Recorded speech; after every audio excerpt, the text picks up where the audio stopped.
안녕하세요. 김영업의 경제부동산입니다. 구독, 좋아요 부탁드립니다. 임대주택 사업과 다주택자와 더불어서 집값을 대폭등시킨 3대 원흉이 무엇인지 아십니까? 3대 원흉, 바로 전세를 끼고 부동산을 매입하는 갭투자입니다. 지금까지 전혀 도움이 되지 않는 대출하고 청약 규제 가지고 3년간 대책이랍시고 쇼만 펼쳐온 정책 당국자들이 이제 정신을 차렸을까요? 이미 아파트 임대주택 사업은 폐지하였으며 다주택 양도세 중과는 매물잠김을 유도하여 아주 나쁜 정치이긴 하지만 그래도 취득세와 종부세를 관철시켰고 나머지 하나, 갭투자 차익을 환수하는 일만 남았습니다. 집값 폭등의 3대 원인 중에서 가장 고질적인 갭투자 차익 환수 언제 시행될까요? 한번 보시죠. 부동산 진짜 난리 났습니다. 이제 갭투자 차익 환수 얘기가 서서히 나오고 있습니다. 불로소득, 여기 보시면 이 돈들을 빨아들이는 기계, 바로 이게 뭔 줄 아세요? 이 자석이 바로 갭투자예요. 갭투자 투기 온상 6가지나 있습니다. 그럼 주로 갭투자를 하는 사람들이 누구냐? 임대주택 사업을 하는 사람들은 거의 다 갭투자라고 보시면 돼요. 갭투자 투기 온상. 자, 두 번째, 다주택자. 다주택자들은 본인이 사는 집은 하나밖에 없죠. 나머지 다 갭투자입니다. 물론 월세가 있긴 한데 상대적으로 갭투자가 많아요. 외지인 외국인들, 아니 지방에서 서울 실거주할 사람들이 얼마나 있겠습니까? 역시 전세 끼고 투자하는 거예요. 30대 공항 매수, 본인 돈이 부족하기 때문에 그냥 잡아놓고 본다. 자, 대출까지 껴가지고, 신용대출까지 껴가지고 자기 돈 얼마 되지도 않으면서 거기에다가 갭투자까지 하는 거예요. 외지인들, 30대들. 자, 공항 매수, 패닉, 영끌. 자, 이번에 법인사업들, 법인사업이 왜 실거주 하겠습니까? 다 갭투자나 월세 받기 위해서 하는데 거의 갭투자죠. 부담부 증여라고 있습니다. 부담부 증여가 뭐냐? 전세를 끼거나 대출을 꼈을 때 하는 증여를 부담부 증여예요. 이 부담부 증여도 상당수가 갭투자입니다. 왜? 당장 증여세가 들어가니까. 이것뿐만 아니라 일반인들 대다수도 갭투자를 많이 하고 있어요. 자, 그동안 정부가 갭투자 억제 정책을 폈네 어쩌네 했지만 솔직히 말씀을 드릴게요. 자, 지금 3년 5개월 동안 갭투자 도움되는 정책은 단 하나도 쓰지 않았어요. 즉 오히려 갭투자는 활성화됐고요. 갭투자를 잡지 않았다 이거예요. 솔직히 초등학생도 그건 알겠어요. 근데 갭투자를 안 잡은 이유가 뭘까요? 자, 그렇지만 이제라도 차익을 환수하겠다라는 이제 얘기들이 나오니까 다행입니다. 비거주 차익 환수입니다. 이제 거주하지 않은 사람들, 실거주 안 한 사람들, 즉 갭투자를 한 사람들은요, 아예 이제 몇 퍼센트가 될지는 몰라요. 50%가 될지 100%가 될지는 모르겠는데 차익 환수입니다. 토지거래 허가제, 이거 무조건 실거주해야 하잖아요. 자, 그 다음에 집값 폭등 최고의 원흉이 바로 갭투자입니다. 정부 7년간 갭투자를 방치했어요. 이건 박근혜 정부 때도 방치했고 그때는 뭐 집값이라도 많이 안 뛰었으니까 이해는 가네요. 지금 정부 때는 무조건 방치했죠. 그리고 꼭 대책마다 갭투자 잡는 대책이라고 쇼했어요. 여러분들 갭투자 잡는 데 도움된다라고 막 정책 많이 들어봤죠. 도움이 되기는 개뿔 계속 늘어나고 있어요. 자, 외지인들 30대 증여 갭투자 폭증을 했습니다. 비거주 매입, 바로 이것은 한마디로 실거주를 안 한다는 뜻이니까 이건 부동산 투기를 한다고 보시면 돼요. 예외도 있겠지만 저는 평균치로 말합니다. 깡통 전세를 유발해요. 이번에 사기쳐가지고 튄 사람도 있잖아요. 몇백 세대 갭투자 해가지고. 세입자 피해가 속출합니다. 특히 다주택자들은요, 갭투자 투기의 온상이에요. 임대주택 사업이라든가 다주택자라든가 법인이라든가 이런 사람들은 투기의 온상. 자, 이런 사람들을 무너뜨리려면 딱 이거예요. 비거주, 즉 실거주를 하지 않는 사람들의 차익은 다 환수시켜버려야 돼요. 토지거래 허가제를 때려버려야 합니다. 전체적으로. 그러면 갭투자 안 합니다. 이렇게 간단한 걸 왜 안 할까요? 뭐 경제가 엉망진창된다고 이거 하면 그거는 집을 많이 가지고 있는 사람이 희화하는 거예요. 그것은 무슨 경제가 엉망진창돼요. 자, 갭투자 바로 이거야말로 집값 폭등의 최고 원흉이라는 거 잊지 마세요. 깡통전세 우려 주택은, 자, 이제 갭투자 때문에 깡통전세 여러분들 당장 피해볼 사람들이 많이 생겨요. 특히 이런 집을 갖고 있는 사람 조심하세요. 경기 인천의 외곽지역, 특히 집값이 싼 곳들, 지방 전체 이런 데는 매매가와 전세가가 붙어 있어요. 어떤 곳은 역전됐어요. 5억 미만의 아파트가 주로 깡통전세가 많을 확률이 크겠죠. 갭투자 주택, 즉 전세를 끼고 매수한 사람들, 그것도 한 개가 있는 게 아니라 이 주인이 여러 개를 갖고 있으면 아마 당할 가능성이 큽니다. 자, 빌라, 오피스텔, 도시형 생활주택, 다가구, 연립, 원룸, 이건 갭투자했다가는 쫄딱 망한다고 보시면 돼요. 거의 매매가하고 비슷비슷합니다. 그 다음에 나홀로 아파트도 집값은 싼데 전세값이 큰 차이가 안 나니까 갭투자해서 위험해요. 깡통전세 우려 주택, 갭 차이가 적은 것들이 깡통전세 우려가 크다. 이 6가지 잘 기억하세요. 자, 이번에 갭투자 단 한 번도 규제 없었습니다. 그동안에 갭투자 뭐 간접 규제는 좀씩 있었을지 몰라도 노골적인 갭투자 규제를 했어야 하는데 지금도 방치하고 있어요. 그렇게 집값이 2배, 3배 뛰었는데도 나 몰라라. 이런 사람들이 정책 당국자입니다. 여기 보세요. 2016년 이후 갭투자 비중은 계속 증가하고 있고 서울과 경기, 인천 등 수도권에 특히 이 악질인 게 수도권에 집중됐다는 거예요. 전세가율을 활용해가지고 집값을 폭등시켰습니다. 또 투기를 조장했고요. 정부 지금까지 대책에서 갭투자 대책은 제로입니다. 집값과 전세값 하락하면 깡통전세 속출해가지고 못 돌려받을 수도 있어요. 최소한의 금액만 돌려받겠죠. 갭투자 성행, 여기 근거 한번 보자고요. 4년 연속 증가. 여기 이게 지금 월세고 하얀, 그리고 더 진한 게 전세입니다. 어때요? 계속 늘어나고 있죠. 이렇게 20년에는 더 늘어났어요. 갭투자가 이렇게 늘어나는데 갭투자 규제를 안 하고 있어요. 서울서 전세 끼고 집 산 경우 살펴보자고요.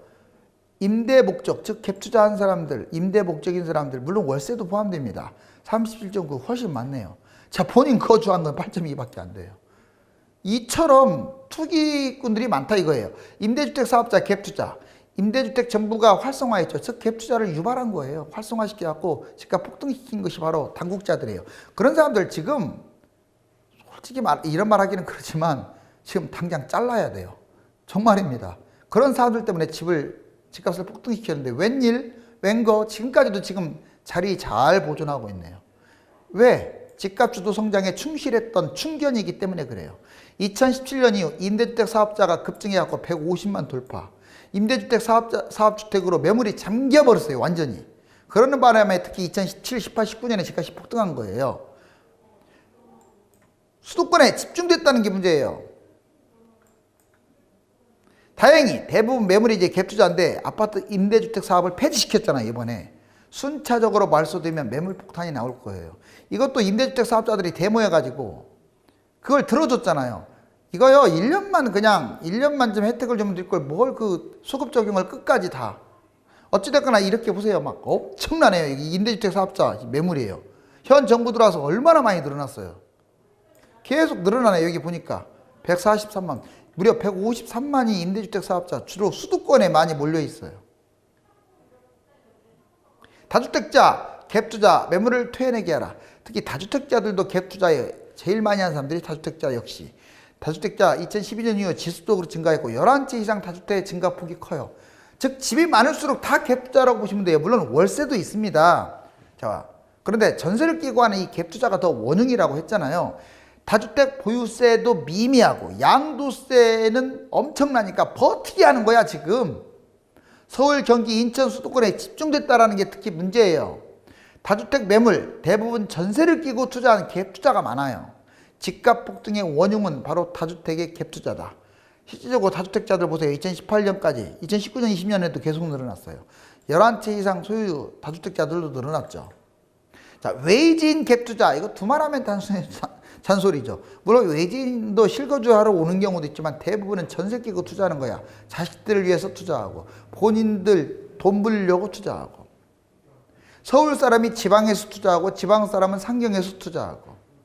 이거 환수해야 합니다. 차익. 2018년 19년 집값 폭등기에 외지인 파상적으로 매수, 수도권 집중.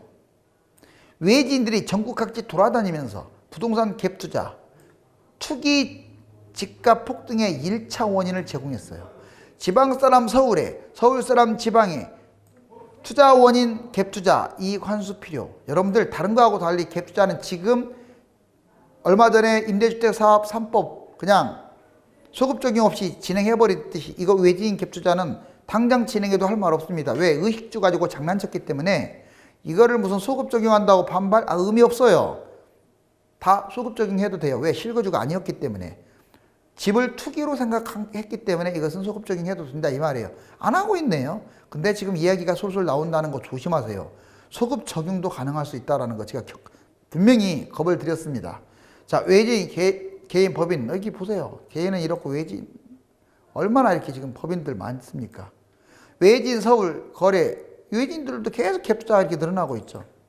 이번에 30대 갭 투자. 2018년 이후에 부동산 경험이 없는 30대 고액 연봉, 전세 대출을 활용해갖고 갭 투자. 이때는 전세 대출까지도 허용됐잖아요. 지인은 전세 살고, 조그마한 게 전월세 살고, 이 전세 대출을 받은 걸로 왕창 갭 투자. 부동산 상승과 청약 포기로 30대 최근 2년간 집값 폭등의 가장 큰 원인을 제공한 게 30대입니다. 상대적 자본금 부족하잖아요. 30대가 40대, 20대도 마찬가지고 신용대출까지 포함해가지고 갭 투자로 지금 영끌 매입을 하고 있어요. 30대 아파트 매입 비중 점점 늘어나고 있잖아요. 33%까지 최근에는 거의 뭐 39%까지 뛰었어요. 30대, 40대 서울 아파트 매입 비중 30대 보세요. 엄청나죠. 이처럼 영끌하고 있다고요. 법인 사업 매물자 2018년 이후에 폭발적으로 증가했고 종합소득, 양도소득세를 절감하려고 아예 투기하려고 부동산을 매입해서 집값 폭등을 유발했습니다. 법인 혜택 대폭 축소돼가지고 이제 대량 매물이 쏟아지고 있는데 여기 보세요. 전국 이렇게 늘어났고 지금 현재 7월달까지 서울도 이렇게 늘어나고 있어요. 그러다가 이제 서서히 이제 줄고 있습니다. 왜? 이번에 법인 폭탄 맞았잖아요. 대출 폭증과 대입변제 금액 추이. 여러분들 대출이 얼마나 늘어났냐 여기 보시면 자 이게 2020년은 상반기만 나왔어요. 2019년 8천억에 비해서 거의 비슷하죠. 상반기만 했는데 어때요? 계속 늘어났잖아. 이번에는 이익금융권이라든가 보험사, 약대 뭐 이딴 것들 1조 900원이었는데 여기 보세요. 2020년 상반기 오히려 작년하고 맞먹네요. 그렇게 대출 잡겠다고 해놓더니 뭘 대출을 잡기는 뭘 대출을 잡아요. 엄청나게 오히려 올해가 제일 많이 늘어났네. 더군다나 대부업체의 고금리까지 오히려 상반기가 더 많네요. 이것은 이제 질병사태 때문에 사업이 망한 것도 있지만 집을 영끌해가지고 매수한 까닭도 있어요. 자, 허그, 대위변제, 즉 본인이 못 갚으면 국가가 대신 변제해주는 제도인데 이렇게 늘어났어요. 이렇게 엄청 3,015억. 자, 여러분들 17년에 34억밖에 안 줬던 게 3,015억. 이제 기하급수적으로 늘어나겠죠. 왜? 질병사태 때문에. 갭투자 후유증 경매까지 넘어갑니다. 이게 보세요. 엄청나게 좀 줄어든다다가 엄청나게 늘어나죠. 특히 아파트 비중이 높고요. 지금 여러분들 지금 한국감정원 통계가 좀 이상해요. 보세요. 매주 0.01, 0.01 오른 것처럼 말하고 있죠. 이거 했더니 0.07이잖아요. 7번 0.01이면 월간 누계 보세요. 근데 더 월간 누계는 훨씬 높아. 이게 안 맞아야 하는데 조작했다는 뜻이 드러났어요. 이거 내가 쓴 거 아니에요. 주간 월간 집값 상승률이 딴판이다. 관제 통계, 쉽게 말해서 정부에서 담당자가 통계를 이제 조작하고 있다는 거예요. 즉 앞으로 한국감정원의 주간 시세는 믿지 마세요. 월간하고 다르잖아요. 부동산 114라든가 KB 시세 중심으로 보시기 바랍니다. 자, 서울 전세가 경기 집값보다 비쌉니다. 이게 보시면 서울 전세값. 보시면 서울 전세 중간가격 4억. 오히려 경기도 중간가격 3억 2천보다 비싸네요. 자, 그리고 여기 인천보다는 훨씬 더 비싸고. 전세난의 탈서울 향하는 곳이 바로 경기도입니다. 경기도 꾸준하게 지금 늘어나고 있어요. 서울이 지금 집이 자꾸 부족해지죠. 왜? 쾌적성이 늘어난 거예요. 재개발 재건축으로 하면서 용적률이 좋아지면서 인구가 1,000만대에서 900만대로 그리고 나머지 인구는 당연히 수도권으로 쫓겨나죠. 그러니까 경기도가 이렇게 늘어난 거예요. 전세가 폭등과 전세가율 반등. 지금 전세가는 계속 이렇게 올라가고 있어요. 자, 경기도는 계속 올라가고 서울도 올라가고 있죠. 하지만 다행히 최근에 와서 좀 이제 줄어들고 있다고 하는데 좀 봐야 돼요. 이 전세가가 계속 올라가면 집값이 겨울에 설령 빠지더라도 또 폭등할 수 있습니다. 서울 전세가율은 다행히 계속 이렇게 하락하고 있어요. 전세가율이 중요하죠. 왜? 갭 투자들. 근데 이렇게 전세가율이 낮은데도 서울에 막 갭 투자를 막 파상적으로 하는 거 보면 영끌 매수, 패닉 바잉을 얼마나 하는지를 알 수 있고 또 부모로 잘 만나서 부모들에게 음성적인 돈을 얼마나 받는지도 알 수가 있어요. 다행히 최근에 또 올라가고 있네요. 자, 여기 IMF 때입니다. 지금 이 IMF 딴 나라 얘기로 지금 생각하시면 안 돼요. 애기였고 정말 비참한 금모기로 자, 우리 바로 선배들이 읽어놨던 이 나라를 갭 투자로 지금 블루스틱이 환장한 나라로 지금 돌변시키고 있어요. 우리나라만 가지고 있는 전세제도의 병폐, 갭 투자만 잡으면 전국의 모든 부동산은 단숨에 안정돼요. 부동산 핵심만 간추린 정보 유튜브에서 김용갑의 성공재테크 검색 후 구독 부탁드립니다. 내 집 마련이나 투자에 어떤 전략을 세우고 싶은 분들은 유료 상담을 받으십시오. 네이버와 다음 1000만 명 부동산의 꿈 카페에 들어가서 전화번호를 보고 전화 주시기 바랍니다. 감사합니다.